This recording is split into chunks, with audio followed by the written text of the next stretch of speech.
All right. Um, Good afternoon. This is Audrey Clark with Audrey Clark Co. And I also have a private face group that is the Profitable Holistic Business Professional. And today we're going to be talking to Kara Bowman with Checkright Northwest. She is co-owner along with John Dyer with the company of payroll. And so we have quite a few questions for you today. And some of the big things that we want to talk about today is end of year. It's a big question I get from a lot of my clients.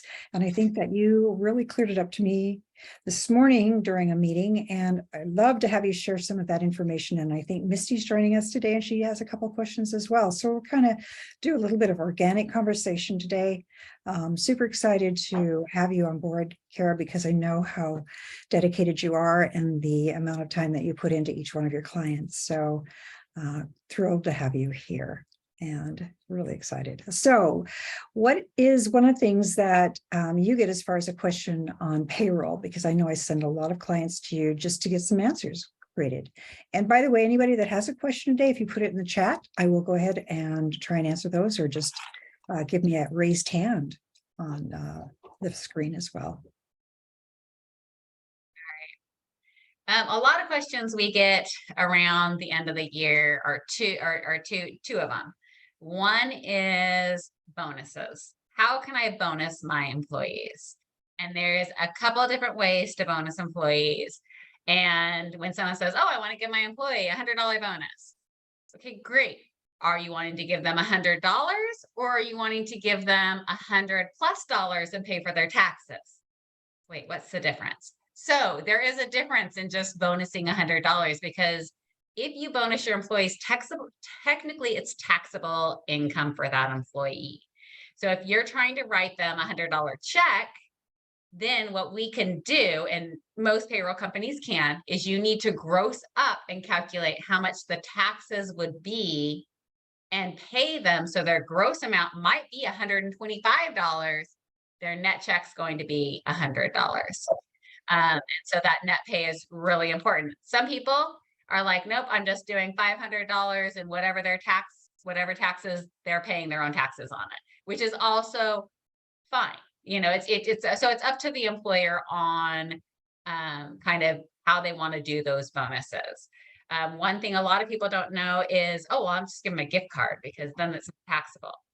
There are laws and rules around regulations of gift cards, and technically you only can give up to $50, which really doesn't go that far when it comes to gift card giving. And so, you know, it is a nice gesture, but when you're giving gifts, make sure you're talking to your CPAs and your accountants to make sure, hey, I want to do this. Is that going to be something I can write off? Or, you know, what are the legalities that I have? Because like I said, a lot of people are like, you know, a lot of employees, they want to give, they want to help their employees out, especially when it comes to retention for the next year. Right now, employee retention is big, because everybody's looking at, oh, well, I can make this much money if I go to Amazon, or I can make this much money if I go to McDonald's, or I can make. What they don't see is the benefit they're getting from their company they have. And so a lot of employers like, how can I let them know that? And so a lot of times we tell them, you know, hey, here, and there's reports you can run of actually how much you're paying with the benefits and everything else, of giving them a clear view of what their full benefit package is, you know, versus some other people, but then making sure, all right, we're seeing, you know, in past years, maybe it's been a 5 to 7% raise increase for the next year. This year, we're seeing more of a 10 to 15% to help with the inflation of everything else and make sure their employees are feeling valued, that they're able to keep this job and not feel like they either have to get two jobs. Well, then their energy, their time, and efforts are divided between two companies. Right. And so, which is huge. And a lot of companies don't realize that. Well, I only can pay them this much. They'll have to get a night job. Well, then their energy, time, and effort is now divided. And so, you know, so talking to them kind of about what we see kind of as the rates have changed a little bit, and how, you know, and so it's hard because some companies, you're stuck with fixed pricing. And it's like, well, if I give my employees a 10% raise, I have to raise my customers up 10%, and that's a lot. And my clients and my customers aren't going to like that, and I'm going to lose them.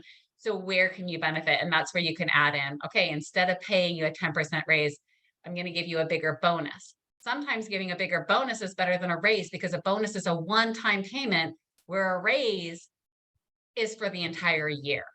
So looking at the hours, if you give them, let's say you give them a $2 raise times 40 hours a week, times, the whole year, you're going to be paying more than paying them an additional couple $100 in a bonus. And so Right. a lot of employers don't realize, oh, I'll just go, I'll just raise them up. But sometimes a bonus is a better way to do it. Or you can talk to your employees and say, I'm going to give you quarterly bonuses. And so and a lot of companies found that when they were doing sign-on bonuses, a lot of sign-on bonuses they were giving right at the beginning, they trained the employee would quit. So they realized, I'm not going to give the sign-on bonus when they sign on at the beginning. Your Right. sign-on bonus is divided over the first 6 months or 9 months. That way, you're not paying them for signing on and then them leaving as soon as they get that sign-on bonus. What do most companies do, Kara? Do they typically do a bonus, or do they do a salary increase? I think it depends a lot on the fiscal health of the company as well. Are you a beginner out there just trying to make payroll versus, being pretty comfortable? And it has been very difficult the past couple of years to make decisions on increasing salaries because we're trying to retain business. Exactly. And some businesses, they took a dive, and they're still trying to build that business back up to where it was. And so we're seeing a little of both. Like I said, we've seen a lot more of the quarterly bonuses because sometimes they can't hit that whole financial hit all at once. And those quarterly bonuses don't have to be big. I have a restaurant that does it quarterly, and it incentivizes their staff each quarter to watch their numbers and those things. And it's a good reminder for them, instead of waiting till the end of the year. And they started that because of the lockdown. They started, hey, you know what? They knew at that point, because restaurants all had to shut down. And so they knew in December, they weren't going to be able to have the same profitability. They weren't going to have their holiday parties that they normally have. And they weren't going to have all these other things that they normally would take into consideration, that they'd have an influx of money to pay those bonuses out. And so they started doing quarterly bonuses then. And, it really helped actually incentivize their team to watch their wages, their waste. I mean, in food, there's tons of waste, whether they write the order down wrong and now they have to refire it, or whether they, whatever it is, there's a lot of, food waste and cost that, it makes those employees. And then when they get that bonus, you can have a little meeting, a check-in point, and those things. And it incentivizes them. Hey, you know what? That was really nice to get. I got, this in, now I can, if it's quarterly, it's right there, that March time. So April, it's like, oh, I'm going to get this right when time for spring break or whatever. You get another one in July. It's right in time for summer vacation. You get another one in October, right before the holidays. And then you get one at the end of the year, so it breaks it up so that you're kind of, but it's having those conversations with the employees. And we tell them that, because it's like, at the end of the year, their friends are getting this big bonus, or, potentially, and you don't want them to feel left out. And so, a lot of people do like a Christmas party or something to let them know, hey, you're still appreciated. Remember, this is the incentive plan that we're doing for next year. And having that as part of either your Christmas party or your card that you write them, and at that time, they usually still get a small bonus, but it's not a full annual one. Well, that's really, we've had to pivot. We've heard that word, but we've really had to switch how we do things. So that's a really brilliant way to kind of be able to adjust as a company and still be able to provide incentive for employees, to really reward people for just being a great, team member. So I love that. What else do you have as far as end of year things that we should be aware of? I know that there's retirement, rollovers, and all different types of things. And I think We might even want to touch on paid time off and so forth. One of the things that I love about your company, Kara, is that you guys keep up to date with all of the changes, and there's changes every single year on payroll. And that, as somebody that's doing their own payroll, is really hard to keep track of. So is there anything new out now that we as business owners really need to know? And talk a little bit about PTO and sick leave, some of the requirements around that as well. Well, just know that it's different for Washington and Oregon, where we are on the border. Oregon's sick leave policy is 1 hour for every 30 hours worked. Washington is 1 hour for every 40 hours worked. So that is mandatory. You have to give your employees at least 1 hour for every 40 hours worked. Now you can put into place, it's not mandatory for any PTO time, any holiday time, any vacation time. None of that is mandatory. The sick time is mandatory. Now, there are some companies who don't want to do sick time. So what they'll do in place of it, because you either have to match it or increase it, they'll do 1 hour for every 40 hours worth of PTO time. The difference between PTO and sick is that's personal time off. They don't have to be sick to take that personal time. Sick time is sick time. You don't get it unless you're sick. And some people are like, no, I don't want to give them PTO if they have to be sick to take their time off. But there are other employers who are like, I don't want my employee to know they're going on vacation on Friday and they're going to call in sick Friday morning and leave us short-handed because they had that sick time. So we're going to do PTO time because I'd rather my employee tell me. Now, there's no right or wrong way. So I'm giving you the pros and cons of each side. So I'm not telling you, oh, don't do sick time because, they'll leave you shorthanded. I'm not trying to scare employers, but it's one of those things that we've found employers are like, I'm going to do PTO because I want to know in advance if my employees are taking a day off. Right. Because what they were finding with sick time is that, a lot of times you're left shorthanded and you don't know it. And sometimes the employees are really, really sick. Especially during pandemic, especially this time of year right now, it's crazy how many people are sick. So it's not that people don't get sick and they don't have to call in sick, but it does give that little buffer of they can still use it for their sick time, but they also can use it for their personal time. And so some of their scheduled times off, that they're like, oh, I have 32 hours of sick time saved up. I'm going to take, we're going to do a long week. I'm taking Friday and Monday off. I'll just call out sick. Right.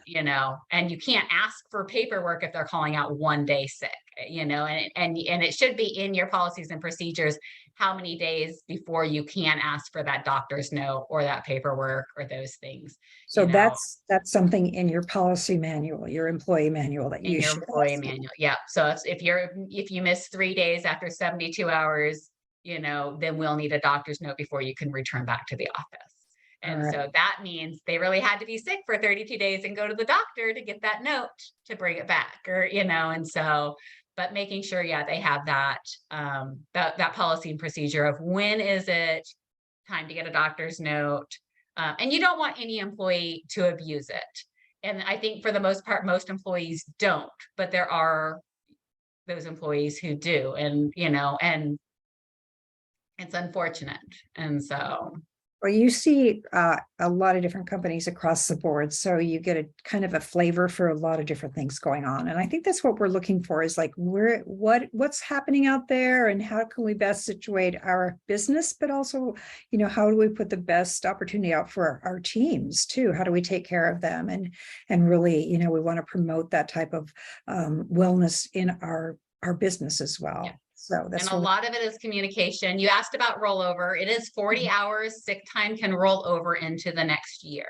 Oh, that was my so they, so let's say they're not sick all year long and they have, 48 hours. 40 hours will roll into the next year that they can then use for sick time if they do get sick. Now, if it's PTO time, the same thing. 40 hours could roll over and, then they can say, okay, I have 40 hours of sick time or PTO. And that's where I think some people don't want their employees to take a whole week off. And that's the downside of having it as PTO, is then they may say, I want to get paid for a week's vacation. And their employers are like, I don't want my employees to take a week's vacation. I can't do it without that employee a week. Right. I could if they're sick a day or 2 days. And so, like I said, there's pros and cons both ways to that.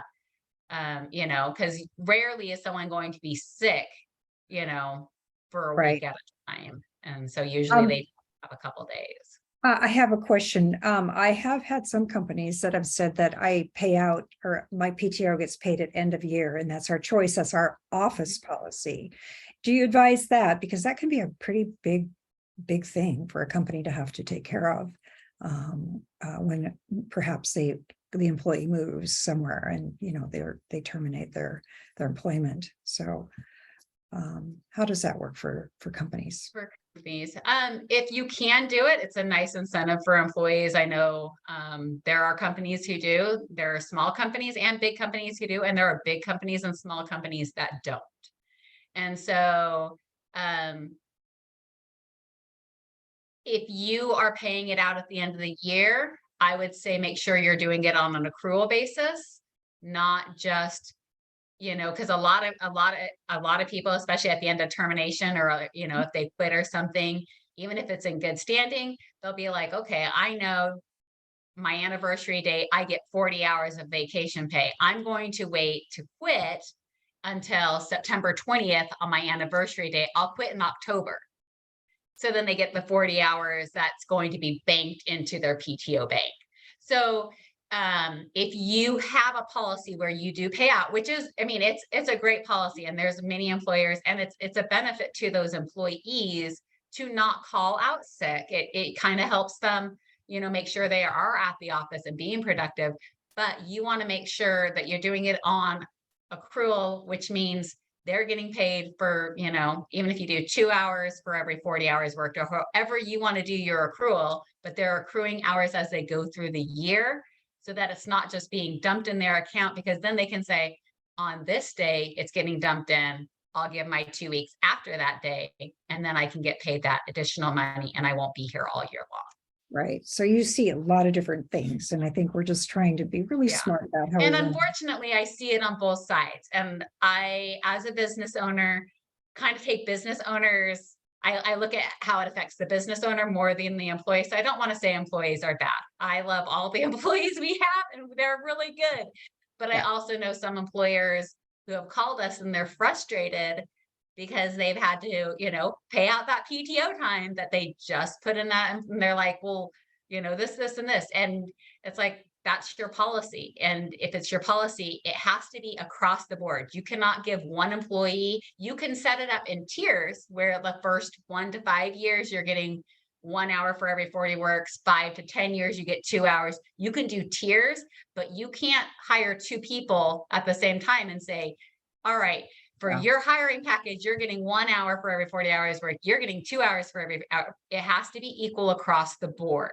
Right. And And there's lots so, of conversation that occurs between mhm. employees. So we know that that's not the smartest thing to do for working with that. And that's the same with your 401k. You can't offer someone, I'll match you at 3% and I'll match you at 4%. It has to be across the board. You're matching all employees.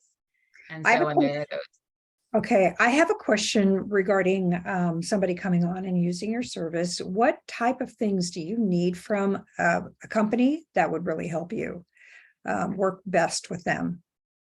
I mean, what are there certain things that, like, you guys, we really need to have you kind of identify these things, and we're going to be a really good team because you're on the team. And sometimes we don't realize how well we can work together without really identifying to make sure that we're on the same path.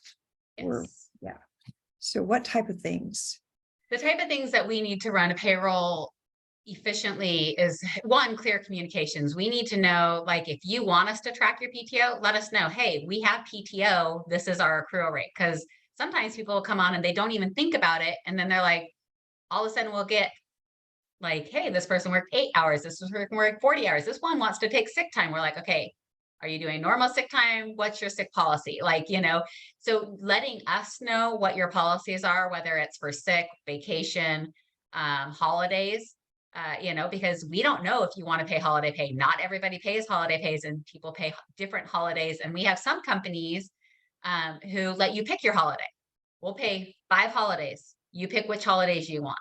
Right. And it could be Columbus Day. If that's your holiday, you're going to pick, or it can be it's 5 holidays that you get to pick because, maybe someone doesn't celebrate Christmas. So they don't want to get a Christmas day, but they, celebrate Hanukkah or, whatever it is. It needs, but they get to pick what day their holiday pay is, which is also different. But we need to know that because we won't know. And so if you do a random, 8 hours holiday pay, we're like, okay, wait, there's no holiday in this 2-week period that you're paying your employee for. So, but if we have it on, and we have a cover sheet, we have instructions for each company we do payroll for, and we have it on there. Oh, they pick their own holidays. Great. It's not a mistake. So then we're not having to reach out to you and you're not having to get back to us or interrupt your day to say, hey, is this a mistake? Julie has 8 hours holiday pay and there was no holiday, or I missed it because I didn't get a holiday, whatever it is. And so, but having those clear lines, what your accrual rates are, and having those conversations so that we can help you. We can, a lot of people don't know that, we had one actually just email us this week. Do we offer sick pay? And I'm like, well, you have to. Like, well, what are my employees even at? How does that work? So we sent her a sheet. We've been doing payroll for her for over a year. Right. No one's asked for sick pay and she had no clue. I get that comment quite a bit. Is like, because things change, we don't know. What we don't know. We talk about this all the time in our business networking. It's like, and that's why it's so wonderful to have somebody like you that knows exactly what to share and how to do that. So I'm going to turn it over to, I know that perhaps somebody in our audience has a question about payroll. Is there anybody that has a question about payroll specifically that they might have that you could answer for us today while we're on live?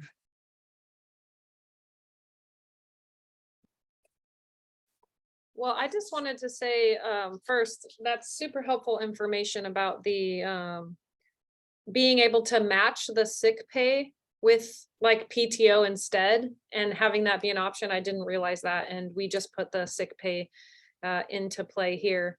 I don't honestly know if I have any particular questions right now because I have so many questions and I don't really know what I don't know because I'm kind of learning on the fly. So I mean, that alone is new to me. I guess maybe my one question would be, what services do you offer in your company other than just payroll? Like, it sounds like you guys spend some time investing in what benefits are required. It sounds like from what I heard today at BNI, you guys focus on, like you were just talking about, can we pay raises? Can we pay bonuses? So what specifically outside of payroll are some of the things you guys like to hit on or where you focus on? We focus a lot on payroll and bookkeeping. So we have full service bookkeeping as well for our company. The other thing we do is a lot of subcontractors. And so like your 1099 employees, which is a really bad term to call them 1099 employees because they're not employees. And a lot of people get caught with the 1099 versus a W-4 employee.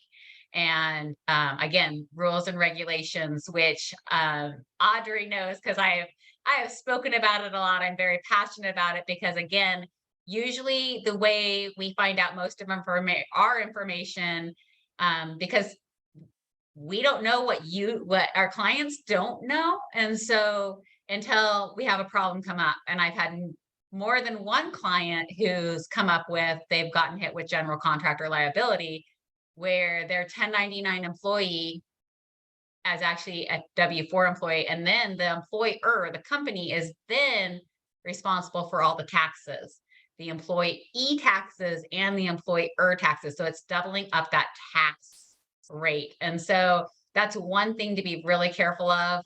L&I has a really detailed list of exactly what constitutes as a contractor. And if they don't fall under all 7 of those guidelines, the federal has, I think, 5 guidelines. Washington State is, because we're special, we got 7 guidelines that we have to follow. And if they don't hit every one, then they're an employee. And if you get audited by ESD or L&I, you do get penalties and fees and you have to pay some back taxes on that. And that's really hard. And I've seen many companies really struggle with that. And unfortunately, these things are written, but it's not like they give business owners, when you apply for your L&I number and your ESD and your UBI and all the state numbers and, register as a company, they don't send you a book and say, here are all the rules. They expect you to be able to find them. And so talking to us and finding out exactly what kind of business you run is huge. Because then, if you come to me and say, oh, I own a restaurant. Okay. First question I most likely will ask, how do you pay your tips? Because it goes differently. If you pay them directly to the employee at the time, we put it on their paycheck and the taxes just get taken out. If you're taking all those tips and then adding it to their paycheck, we can make sure those tips are added on their paycheck. So how do you pay your tips and so having the conversation about, not just, oh, here, we need your EIN number and we need your bank account and we need your direct deposit forms and we need to fill these forms out. Actually having that conversation of what kind of business are you? What do you offer? And that's, I think, one of the things that we do a little bit better is we have one onboarding specialist, and that's exactly what he's for. Finding out not just here, how can I sign you up for payroll, but what is your business? What are you doing here? Do you have 401k? Do you have, and going through all the questions where you're like, oh, I didn't even think about that. Oh yeah, I do have, or do any of your employees have garnishments? Well, I don't know. Do any of my employees have garnishments? And so some of those things that, they don't think about because they don't know. And, luckily we have a guy who will ask. And so, because we don't know that you don't know. So, if you're just like, oh, here, I want to do payroll. If we don't ask those questions, you won't know either. And so there is so much more that we can talk about, Kara. I really appreciate that you've had some time to share just a couple little things with us. And I would encourage anybody that is interested to learn more about payroll and all of the different types of things that fit into your particular business, that you contact her. And can you give us your email address or your website address, Kara, so that everybody has that? And we'll go ahead and post that in the information. okay, I can just in the chat there. Yep, or just say it, just go ahead and say it right out loud. My email address is Kara, Kara, at checkright.nw.com. So it's CheckRightNW.com. And our web address is CheckRightNW.com. So, and right there, it has like a quick little form you can fill out and we'll have someone call you. And then our office line is 800-785-2707. Sorry, I have to look at the phone because I'm not used to calling myself. Yeah, we'd love to have a conversation. And if you want to have just a one-to-one conversation where it's like, I am more than happy, and you can get a hold of Audrey. Has my phone number as well. You can get a hold of Audrey, and she can pass on your information to me or put us all three on an email together. And I would, I'm more than willing to talk to any business that wants to know more, because I would love to help businesses out. Nothing breaks my heart more when businesses get hit with things they just didn't know about, and they're paying penalties and fees that they shouldn't have had to pay. Right. And so we so appreciate you being on today, because I know that you're about the community and you're about just really serving. And we are working with wellness providers that want to do wellness, but it also means that our business is healthy too. So, and these are the things that we need to know. So really appreciate the time. And I want to thank you again for joining us today. No, thank you for having me. I was glad I was able to do it, and I was honored that you asked. Thanks, Kara.